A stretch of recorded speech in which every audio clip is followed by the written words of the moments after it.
प्रथम मोर password आगुरी create होकर 000 तो यहाँ बॉक्स टी तौक पुश कला फिटी जाऊँगी चेन। तो चलते आम पासवर्ड क्रिएट करवा। पासवर्ड क्रिएट करने ऊपर बॉक्स टी तौक पुश कर रखिए। जेकोसी 3टी नंबर सिलेक्ट करेंगे। ऊपर बॉक्स टी छाड़े ना ना पासवर्ड भूल हो पाए। ऊपर बॉक्स टी तौक पुश कर रखिकी पासवर्ड क्रिएट करेंगे। मुझे देली 291 देखो भल भाव 291 देली आप 291 बदल जेकोसी पासवर्ड देले रही। तो बॉक्स टी छाड़देवे तो मोर पासवर्ड क्रिएट होगा 291। चलते देखा चेन देकी 291 पासवर्ड फिटुची कि ना। ऊपर बॉक्स टी तौक पुश कर चेन लगेदेले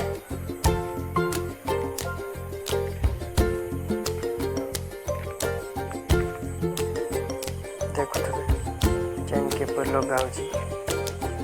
चेन आमर ए लगी मुझे 000 कर देखी कि 000 पासवर्ड फिटुची कि ना।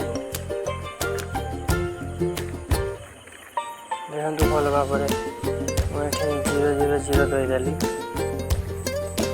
000 देकी बॉक्स टी तौक पुश कला पासवर्ड फिटना मैंने पासवर्ड भूल अच्छी आम 291 देले जा पासवर्ड फिटो। देखो भल भाव देली 291 देखिए भल भाव 291 देली 291 देकी बॉक्स टी तौक पुश कले पासवर्ड मोर फिटिगला। देखिए भल भाव मैंने मोर पासवर्ड 291 हो जाए। देखो तो अनलक हो जाए 000 कर देखा कि अनलक हो ना बॉक्स। देखु आउ बॉक्स अनलक होनी माने पासवर्ड रंग अच्छी 291 देले जाकि बॉक्स टी पुश हम तौक।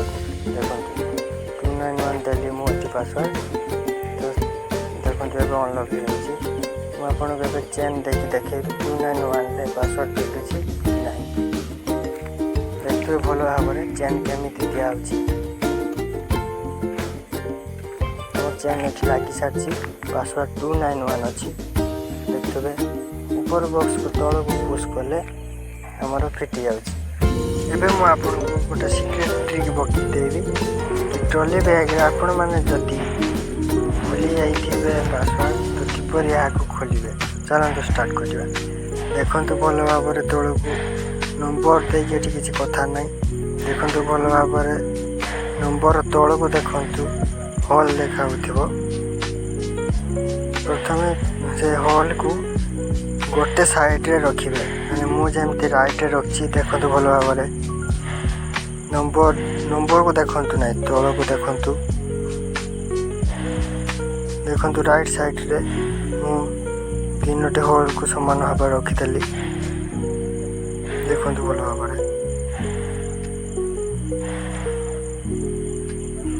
3टी हॉल को मु समान भाव रखीदे।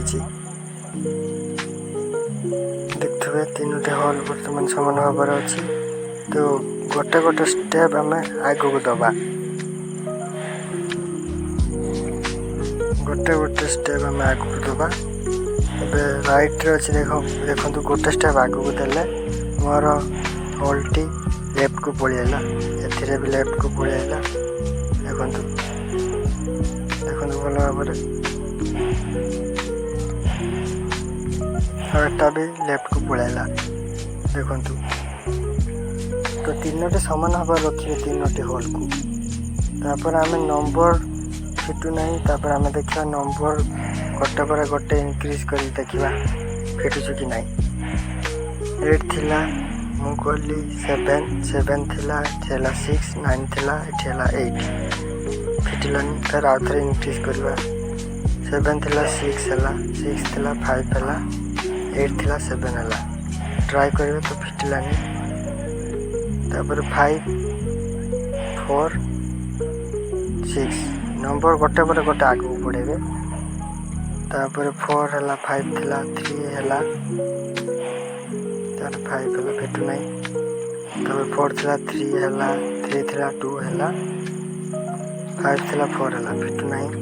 ତାପରେ 3 ଥିଲା 2 ହେଲା, 2 ଥିଲା 1 ହେଲା, 4 ଥିଲା 3 ହେଲା। ଏଥିରେ ବି ଫିଟୁ ନାହିଁ। ଆଗକୁ ବଢ଼ିବା, ଗୋଟେ ପରେ ଗୋଟେ ଇନକ୍ରିଜ୍ କରିବେ। 2 ଥିଲା 1 ହେଲା, 1 ଥିଲା 0 ହେଲା, 1 ଥିଲା 2 ହେଲା। କିଛି ଫିଟିବାକୁ ହଁ, ଏଠି ଆମର ହୋଇଯାଇଛି ବର୍ତ୍ତମାନ ମାନେ 102 ମୋର ପାସୱାର୍ଡ଼ ଥିଲା, ବଟ୍ ମୁଁ ଭୁଲି ଯାଇଥିଲି। ଏଇ ଟ୍ରିକ୍ ଦ୍ୱାରା ଆପଣ ଆରାମସେ ଲକ୍ ଯଦି ଭୁଲି ଯାଇଥିବେ ତାହେଲେ ଖୋଲିପାରିବେ। ତଳେ ପ୍ରଥମେ ସମାନ କରିଦେବେ 3ଟି ହୋଲ୍କୁ, ତାପରେ ଗୋଟେ ନମ୍ବର ଇନକ୍ରିଜ୍ କରି ଚାଲିବେ, ଆରାମସେ ଆପଣଙ୍କର ଫିଟିଯିବ। ଧନ୍ୟବାଦ।